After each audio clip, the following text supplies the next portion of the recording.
are live. Yeah, we're live with Michael Cohen, who is in front of plants. Your home, right? It's lovely. This is my home. This is a plant that my girlfriend gave to me for it's barely alive, which I'm very excited about. Well, so is America. How about that for a segue? It was good. That was good, Pete. This is why you're in the entertainment business. Because I'm the king of the segue. I don't think of the segue. Even there's lots to talk with you about. You've been writing a lot of great stuff over at truthandcons.substack.com. I wonder if we might just go overseas a little bit and examine anything you want vis-a-vis South Korea, their democracy, or we can talk obviously about the downfall of Assad, which is huge. Are you thinking about either of those issues much? So I wrote a little earlier today I wrote this weekend about Syria. I think it is a phenomenal moment. There's no other way to put it. I mean, this is one of the worst dictators on the planet. I think we'd agree. He's killed hundreds of thousands of people. Brutal rule. And I think one thing that I was struck by this weekend thinking about this was, people's desire for freedom, for recognition, to not live under tyranny is pretty hard to suppress. And I think what's striking about it is, first of all, the desire of Syrians the joy that you see in Syrian people, but also just how quickly this rule disappeared. And I think it's emblematic of just the, shaky foundation on which Assad's rule resided, and that it was not something that he didn't have legitimacy among his own people, not among his even own supporters. His own military abandoned him. And I think this is just a great moment and just shows I think the hollowness of these types of regimes like Assad had. Somebody who basically rules only by fear, not by any kind of engendering any kind of loyalty toward the political system that he has created. What are your thoughts about what it does to the region in terms of the power vacuum it creates in Syria, of course? And then I think everybody's writing about that this is bad for Iran. How? Terrible for Iran. Terrible. Because Iran, basically has few friends in the region. They're Shiite Muslim country. They're not beloved by their neighbors. And their one ally was Assad, and now he's gone.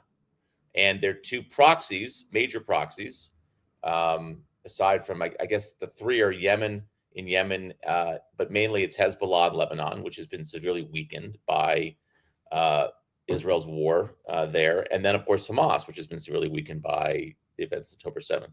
So I think in that respect, it's a disaster for Iran. It isolates them even more than they already are isolated. And by the way, this is happening at the same time that, Trump's about to come back into power, which is a disaster for them. Right. Because he wants to put more pressure on them.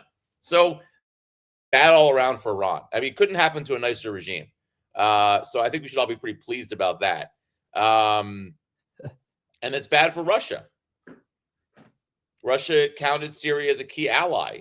Yeah, the naval base there at Tartus is one of the ways that they were able to project power in the Middle East. That, we don't know what's going to happen with that naval base, but they certainly aren't going to have an ally in Assad anymore. So, for the worst countries in the world, this is a disaster. And so I think we should take some pleasure in that. What about, just wondering your thoughts on the incoming Trump 2, the criminal administration? What are they going to do vis-a-vis Ukraine? He's been fairly, quiet about it. He's clearly talking to Putin. He's talking to Zelensky. I mean, what can be done? Good question. I don't know. Yeah, I wish I had a better answer than that. Yeah. Except I assume that he is going to, you're not going to see continued arms shipments to Ukraine. That would be my assumption. I think one of the reasons why, a couple of weeks ago, Biden was willing to allow Ukraine to use ballistic missiles in Russia against targets in Russia was because he knows what's going to happen when Trump takes over. But so I guess there's no but. I think what's going to end up happening is that Ukraine's going to have to make a crappy deal with Russia. That's what I think is going to happen. A crappy deal that involves them giving up a significant part of their territory to Russia. But I think that's always how this was going to end. I don't think that Ukraine could ever have won this war. And I think, but they're going to get a worse deal now than they probably would have had Harris won the election. Right. But then again, who knows? Maybe Zelensky will smooch enough of Trump's tush that Trump will change his mind about it. I doubt it, but you never know with Trump. You just never know how these things play out. I think that's the thing that's always so complicated about. I had to do a briefing with some this group from Japan right after the election, a bunch of the think tankers, and they wanted to know what Trump's foreign policy would look like. And I said, your guess is as good as mine. I know you brought me in here to give you like expert analysis, but the reality is none of us really know because, he makes decisions on a whim. It's such a good point. I always think of like even he makes a decision, then he sends his Secretary of State while he's in the air, he changes his mind. He changes his mind on a tweet and on a whim on major policies, much less foreign policies. And how do you carry out those orders if you're one of his loyal sycophant cabinet secretaries or agency leaders, if he's just changing his mind constantly? That's one thing that's going to be consistent is his inconsistency. My favorite example of this is North Korea. I don't know if you remember this, but during the first 2 years of his administration, or 2 or 3 years, he basically portrayed the North Korea, what do you call him?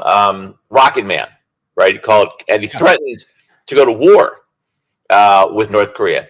And then I think it was 2019. I'm not absolutely sure about that.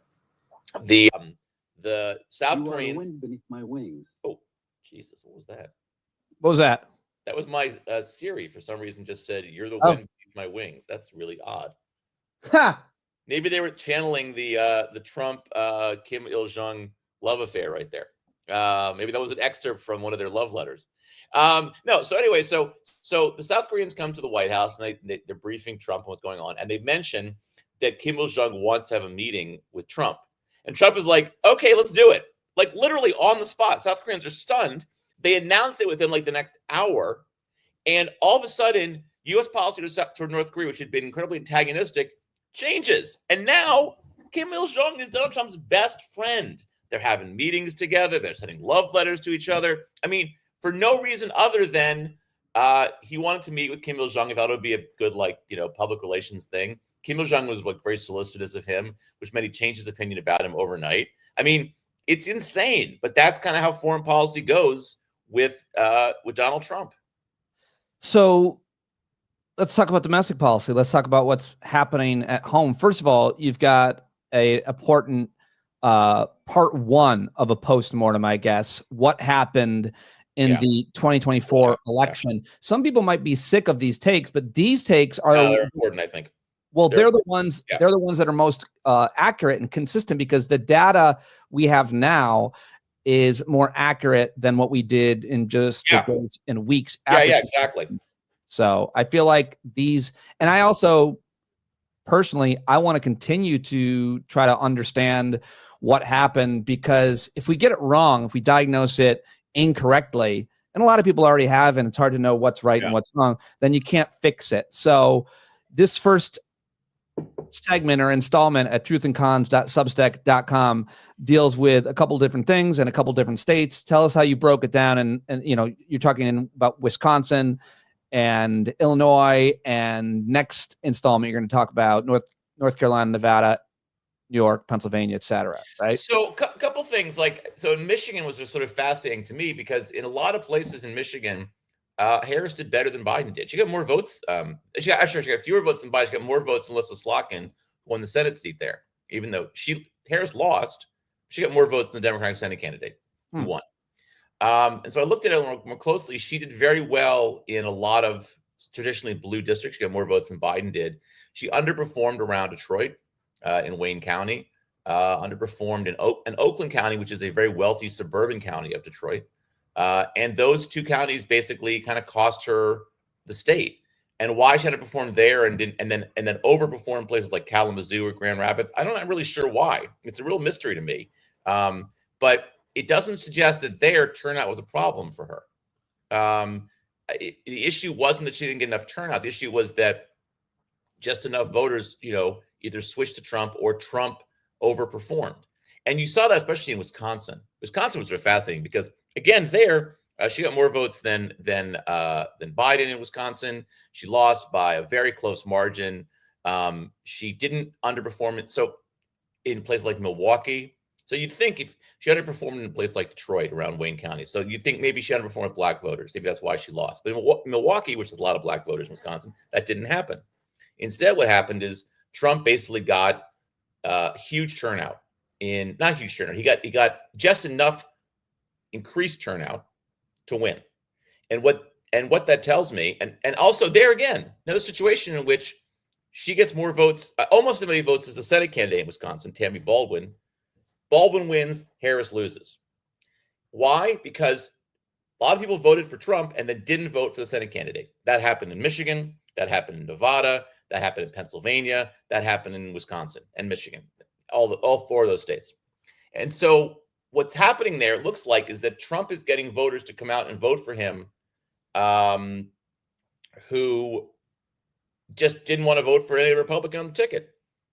Right? So in Michigan, the Republican Senate candidate got 120,000 less votes than Trump. So a lot of Republicans who basically said, I'm going to vote for Trump, and that's it. I'm not going to vote for the Senate candidate. It wasn't that they voted for Slotkin. They just didn't vote in the other race. Same thing in Nevada. The Nevada candidate, Sam Brown, got 70,000 fewer votes than Trump did.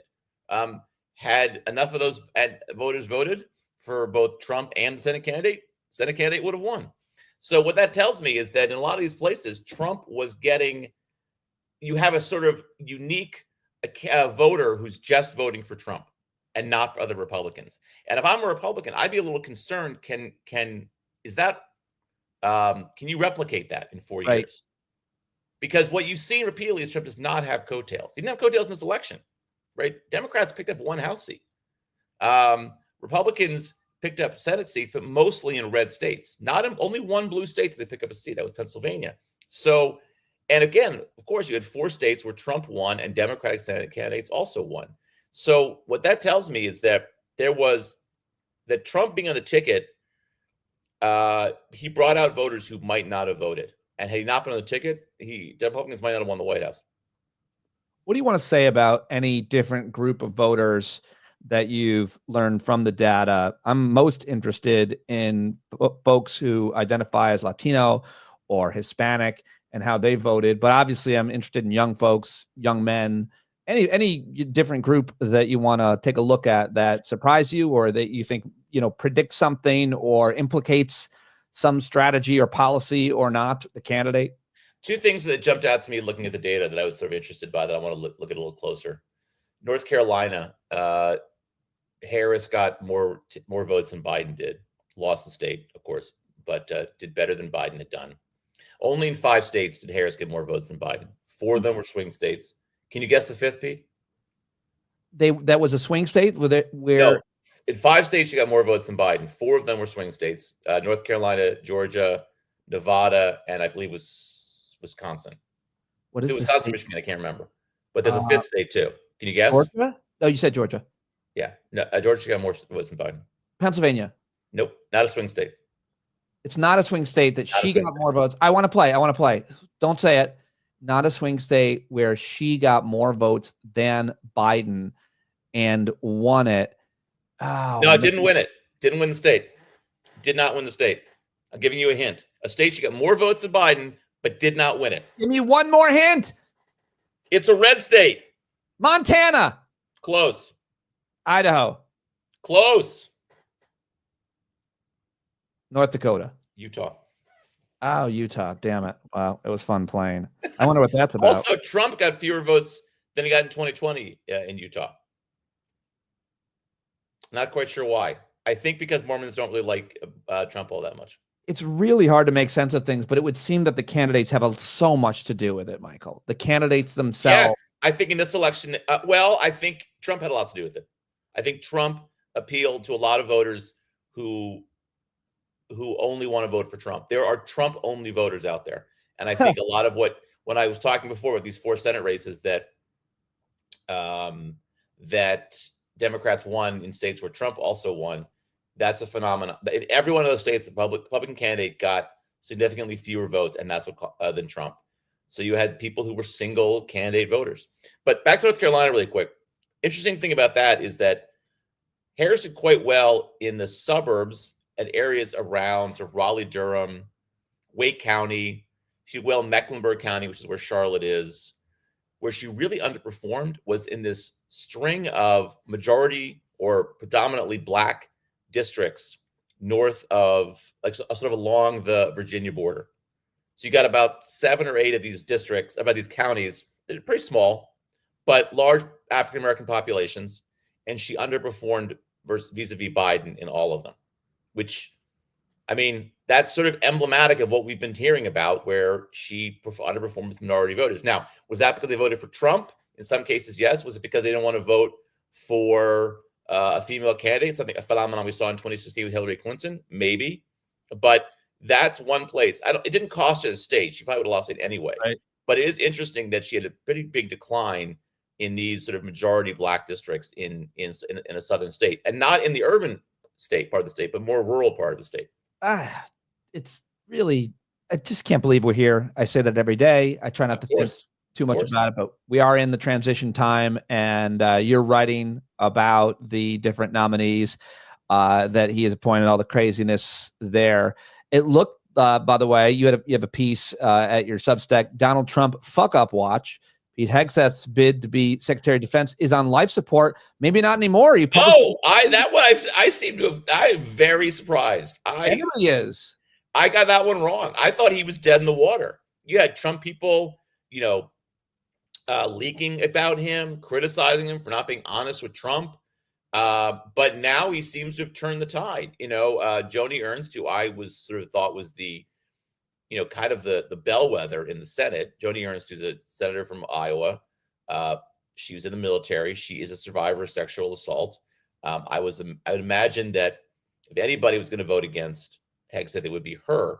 And, with the assumption that, not assumption, but, maybe the sense that maybe Lisa Murkowski and Susan Collins wouldn't support Hegseth. Right. If you lose Ernst, he can still get confirmed. But my guess was that if you lose Ernst, you probably lose the Senate. But now she's saying that she's inclined to support him, which I am surprised by. I shouldn't be, because cowardice is obviously a primary characteristic of Republican senators. Yeah.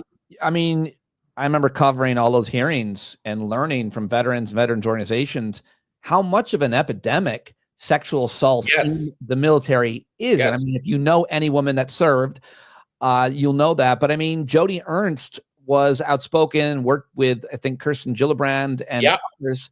And so you would have thought that she would not want to allow a guy who has been incredibly accused of sexual assault so many times, including by his mother.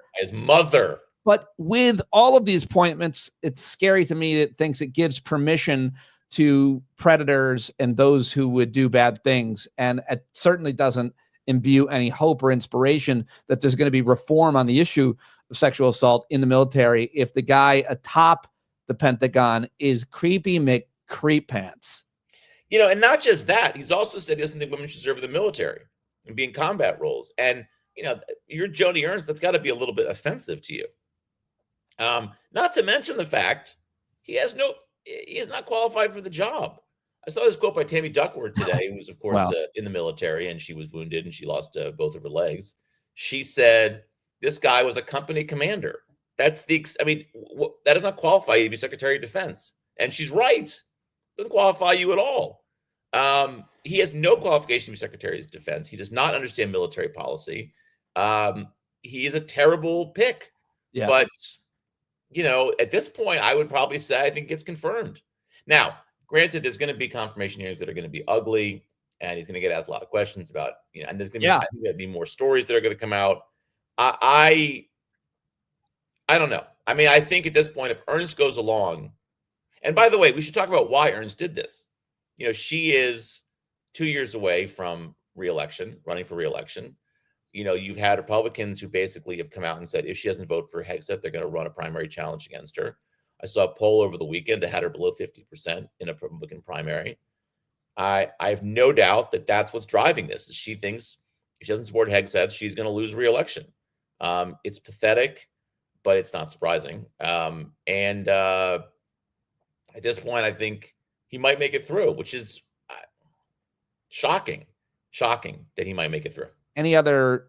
Well, the hearings are going to be interesting if there are hearings, right? It's possible that there will. No, there'll be hearings. Okay. There'll be hearings. Any other appointments that you're paying close attention to? I know you're paying attention to 14 billionaires or something like that he's going to have in his administration. He's got Cash App Patel running the FBI potentially. He's going to fire Chris Wray, which is unprecedented except for him. What else? Other thoughts about any other picks? I think if any of them are going to go down, it's probably going to be Tulsi Gabbard, just because she's not a Republican. She doesn't have a constituency. I mean, she is a Putin asset. She's praised Bashar Assad in the past. I think if anybody gets stopped, it's going to be her. But at this point, I mean, I think I wrote this ago. I think probably all of them get through. Gabbard is probably the weakest one. Hegseth has improved his standing. I mean, RFK Jr. should not get through. It's a disaster if it gets through, but I just don't think there's enough. There's four Republicans who will vote against him. I do think his confirmation will be a dumpster fire. And then as far as Patel, I can't get a good read on that one. I mean, my sense is, he's utterly unqualified for the job and is a clown pick, but I mean, he might get through. What do you make of, let's just look at here at the end, the Democrats and who is in charge? Who are the leaders of the Democratic Party? How much does the chairman of the DNC make an actual difference? There's been successes, there's been failures, some blame gets put. I don't know who to blame, but Ben Wickler is out there running for the position. Everybody seems to love that guy from Wisconsin. I don't really understand what that role is, but whether it be the DNC or in Congress, the House or the Senate, can't believe Chuck Schumer's still the leader of the Senate. Who's Why? the leader? Schumer's good. You think Chuck Schumer's good? Yeah, because he's very good. Because I feel like he's a great strategist and a really smart guy, but I feel like the only thing that matters today is media and messaging, and I just don't think he's great at messaging. And I'm a bit of an ageist in general and an anti-Semite, but if they're talking about AOC in charge of the oversight hearing committee, and I could just think of she'd be the ranking member. She'd be the ranking minority member. Right, that's what I meant. So I don't know. I mean, just in terms of the questions about leadership. My thing on Schumer is that I think people underappreciate how good a majority leader he's been. When he was minority leader in Trump's first term, they did a very effective job, I thought, of he did an effective job, of keeping his caucus together. Yeah. The messaging against the tax cut bill was very effective. Tax cut bill was very unpopular. I think, there is something, and I know you're joking about it being anti-Semitic, I know you're joking about that, obviously, but there's something weird about the way that Nancy Pelosi is venerated as though she walks on water. And Chuck Schumer, who kept that Senate caucus together very effectively, who basically led the Democrats to take back the Senate in 2020 and to hold it in 2022, gets no credit whatsoever. And I'm not saying it's anti-Semitic, but there's something really weird to me about. I think maybe it's because liberals don't really like Schumer. Probably. And there might be some, semblance of anti-Semitism. I don't know. I'm just for something. It's weird how people don't like him. He's been a very effective leader in the Senate. I mean, the Senate and obviously the House are much different bodies and they work differently. And it's hard to get everybody on the same page in either. The rules are different, but I don't know. I'm just looking for something shiny and new. Was shiny anti-Semitic? I'm sorry. I'm just looking for something, younger. I think that's a different prejudice, actually, Pete. Oh, it is? I think so. I've got them all. Hold on. You have your list? You have your list? I've got a whole list. So what else do you want to say about leadership? Is there anybody that you think should step up, or how much does it matter? Who's the current leader of the DNC? It's a guy named Jamie Harrison, isn't it? Jamie Harrison. What do you think he did? Was he an effective DNC chairman? There was this criticism that he was like bad on social media. And I don't, but I don't. It doesn't matter. I don't know that it matters all that much, to be honest. Got it. Okay. I mean, Wickler, look. A lot of credit to Howard Dean when he was in charge. His 50-state strategy as opposed to. That's not why Democrats took back the House in 2006. It was because Bush was a terrible president and because the House was a disaster. And second term midterms are always bad for incumbent parties.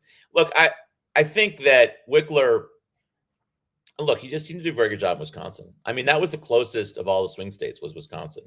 And I don't think you can argue that turnout was the problem there for Democrats. And, Democrats did well. They won that very big state Supreme Court race.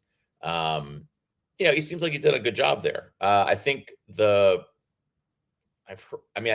person in North Carolina, whose name I cannot remember, deserves a lot of credit too.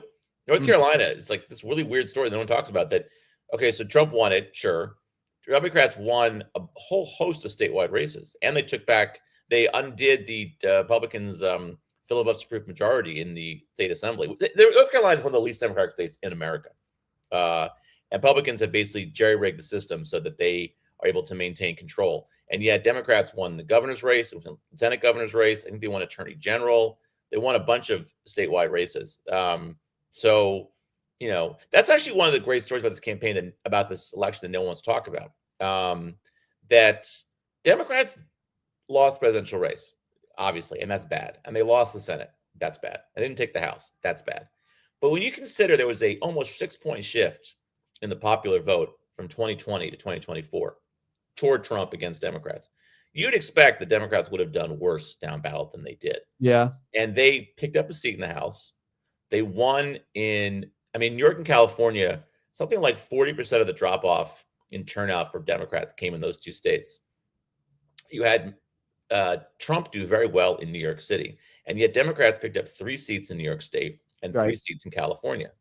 And on the Senate side, again, I make this point earlier, but they lost 4 seats. 3 of those were in red states: Montana, Ohio, West Virginia, and then Pennsylvania, which Casey lost by, I think, 18,000 votes, really small margin. But they won a bunch. They won every other close race. And, even the state legislature races, Republicans picked up seats, but I think it was like 50 or 60 out of like 4,000 or something. It was a very small number. So, you can sort of make the case that Democrats did better than they should have, considering how well Trump did, right? Trump, with that kind of victory, that kind of 6-point shift, you'd expect that there'd be some coattails, and you didn't see it. The House is sort of fascinating. You didn't see any. You expect Republicans to pick up more seats in the House. It didn't happen. They have the smallest majority, I think, ever. I think it's maybe ever. It's like a 3-seat majority. Or 5 seats. No, 3 seats. 3 seats. Which is going to go down, by the way, when Stefanik and what's his name? Waltz from Florida becomes national security advisor. Stefanik becomes ambassador to the UN. So I just think that it was a bad night for Democrats, but it could have been a lot worse. And I go back to what I said earlier. I do think a lot of what happened is just that there was a unique Trump vote. People who just wanted to vote for Trump. Trump people, and give them credit for this. They said during the campaign they wanted to mobilize these occasional Trump voters, and they did. The problem for Republicans is that it didn't translate down to the rest of the ballot. And look, this is a trend. In 2018, with Trump as in president, Democrats picked up the House. They gained 40 seats in the House. In 2020, if I remember correctly, Senate candidates generally did better than Trump did across the board. And of course, they lost the Senate that year, right? After the election, this is what's fascinating. 2020, right? Trump loses, and then after the election, generally speaking, after the election, when you have elections that go out that take place after Election Day, like in a runoff election, generally the party that lost the White House does well in those races. That didn't happen in 2020. The 2 Georgia races went to Democrats who didn't control the Senate. 2022, you had a lot of Trump clone candidates who underperformed. So Democrats barely lost seats and barely lost the House and held the Senate. So I think what's interesting about this is Trump does not have coattails.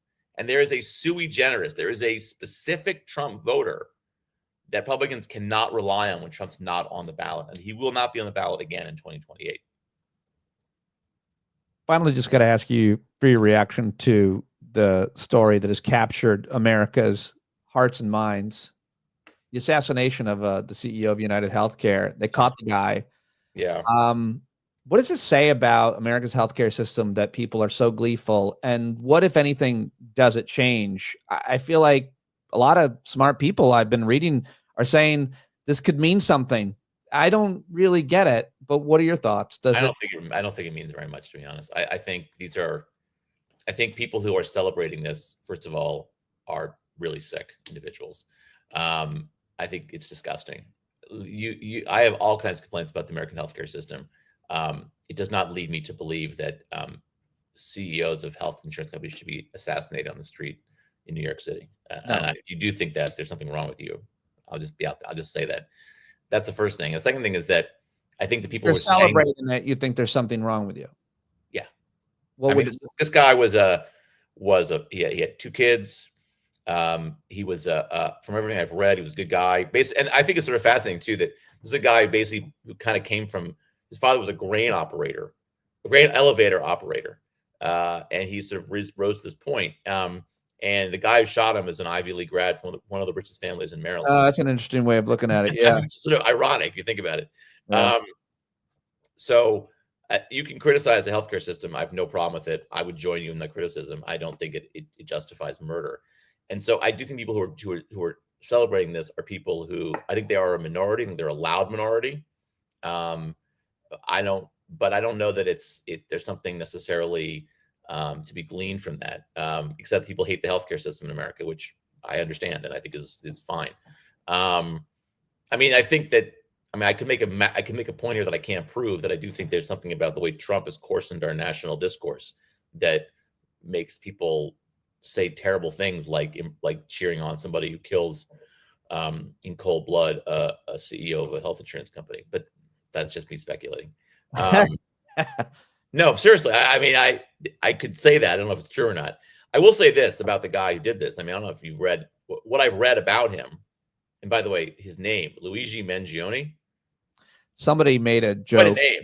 Somebody made it, I think it was Jon Stewart or Jimmy Kimmel, about usually the assassins, we always say their 3 names. I know. Right? But not here. That's true. That's a good point, actually. You always say the 3 names, right? Lee Harvey Oswald, right? It's always 3 names. Always, yeah. Maybe because there's so many damn syllables, this guy's name, you don't really need to get the middle name. I don't know. It'd be hilarious if either it was another very Italian. You're right.